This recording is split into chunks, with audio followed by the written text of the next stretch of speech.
సంవత్సరం క్రిందట TDP trolling కి మనస్తాపం చెంది ఆత్మహత్య చేసుకున్న గొల్తి గీతాంజలి కుటుంబానికి వైసీపీ సోషల్ మీడియా 50,000 రూపాయల ఆర్థిక సహాయాన్ని మాజీ శాసనసభ్యులు అన్నపత్తిని శివకుమార్ చేతుల మీదుగా గురువారం ఉదయం వైసీపీ క్యాంపు కార్యాలయంలో అందజేశారు. ఈ సందర్భంగా మాజీ శాసనసభ్యులు అన్నపత్తిని శివకుమార్ మాట్లాడుతూ తెనాలి నియోజకవర్గ చరిత్రలో ఇవ్వని విధంగా తాను 27,000 మంది పేదలకు నివేశన స్థలాలు ఇచ్చానని మాజీ ఎమ్మెల్యే శివకుమార్ చెప్పారు.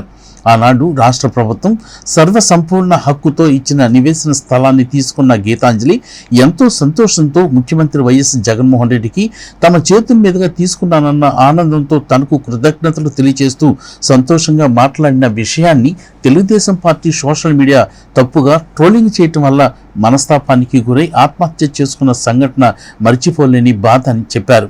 ఆ సమయంలో ముఖ్యమంత్రి వైఎస్ జగన్మోహన్ రెడ్డి వెంటనే 20 లక్షల రూపాయలను ఆ కుటుంబానికి ఇచ్చి ఆదుకున్నారని, అలాగే దాతలు కూడా ముందుకు వచ్చి ఆ కుటుంబాన్ని ఆదుకోవటం జరిగిందని ఆయన తెలియజేశారు. ఆ కుటుంబం గురించి ఆలోచించిన వైసీపీ సోషల్ మీడియా కూడా నేడు 50,000 రూపాయల ఆర్థిక సహాయాన్ని ఆ కుటుంబానికి అందజేయటం ఎంతో సంతోషంగా ఉందని తెలియజేశారు.